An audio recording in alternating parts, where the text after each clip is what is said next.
Have you been on to AliExpress or Temu and seen the really cheap Bluetooth speakers that are on offer? And have you wondered to yourself, are they any good? Is it worth getting something so cheap, and how do they compare to a proper Bluetooth speaker?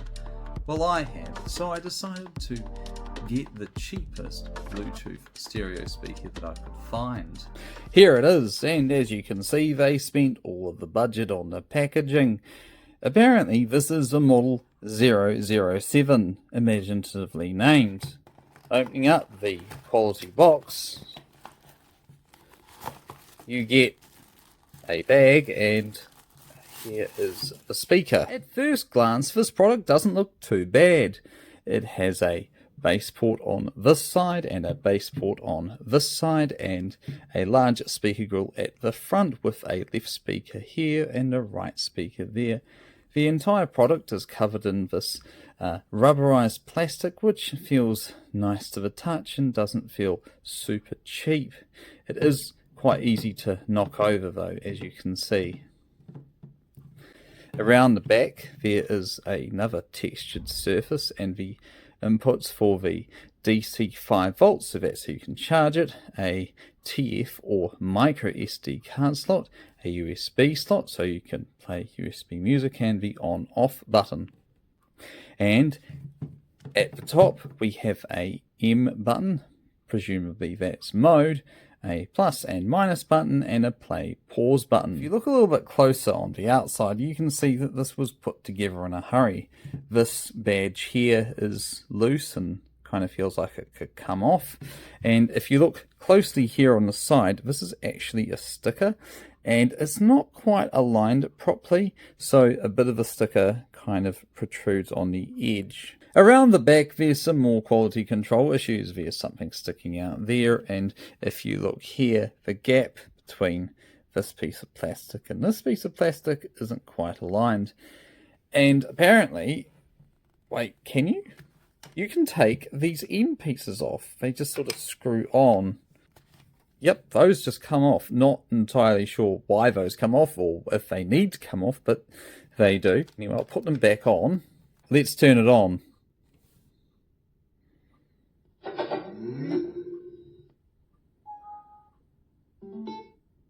Bluetooth pairing is relatively easy because all you need to do is turn the speaker on, and when it's turned on it'll go into Bluetooth pairing mode as long as it's not connected to anything, and then all you need to do is open up your phone, go into the Bluetooth settings and look for available devices.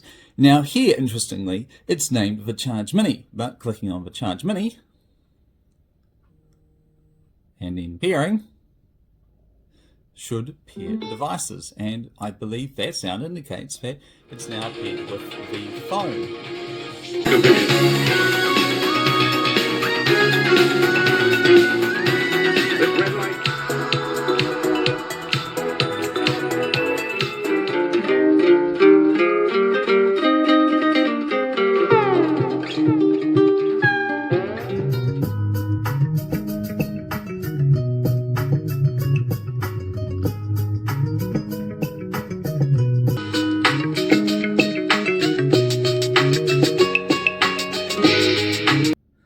Well, hopefully from that demonstration you can hear that the Charge Mini's sound quality is lacking in certain areas, and while it's perhaps unfair to compare it to the Bang Olufsen Beosound Explore, which costs more than 30 times its price, it gives you some indication of where the Charge Mini's sound quality is lacking.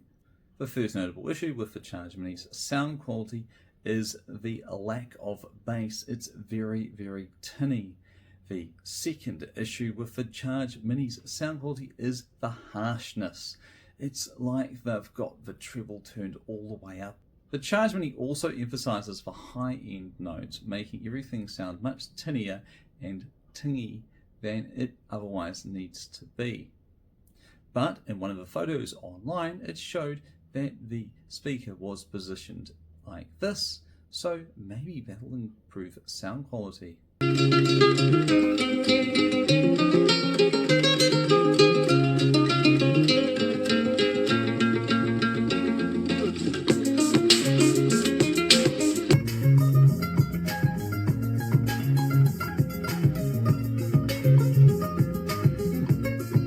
so that made no difference. Anyway, it's now time to try the radio mode. Malolele, did you know?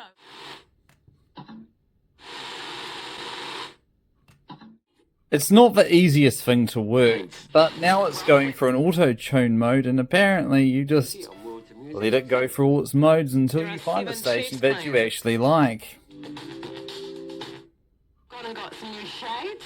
And the reception isn't that good.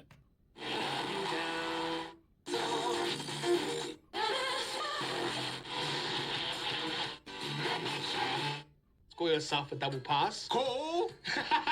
No, jokes. All you have to do is text Afro. I can see what the makers of this Bluetooth speaker were trying to do when they included an FM radio, but in practice it's a pain in the ass. Tuning a radio with just 3 buttons and no display is very difficult, and it would make more sense to potentially use this to put it into auto-tune mode, then use the plus and minus to go between the auto-tune modes, but that's not how it works. It's all a bit of a lucky dip on how these buttons work, and there's nothing in the instruction manual that tells you exactly how to operate this properly. So I have to say that the FM radio on this cheap Bluetooth speaker is also a fail. The last thing to test is the USB input.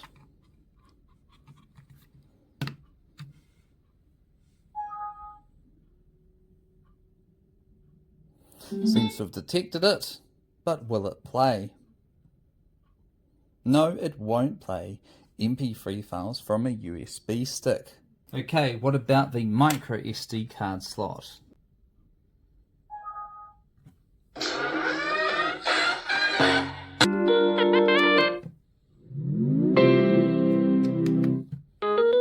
It's 3 in the morning.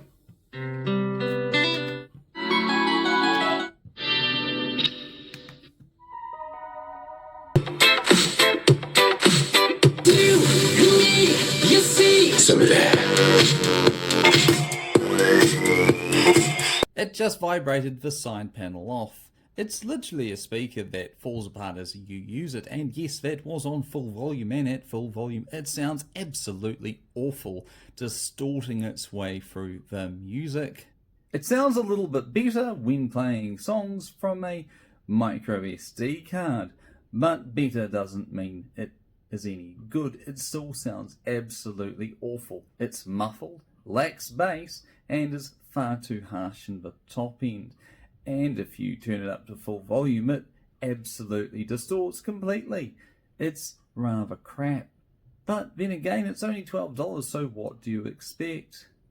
Well, look, yes, it is only $12, but it's still really awful. It's so far out of what a product should sound like. I would say it's almost useless unless you are interested in listening to talkback radio or podcasts, because that's the only thing that really should be listened to through these awful cheap speakers. I wouldn't buy one of these even at its super low price.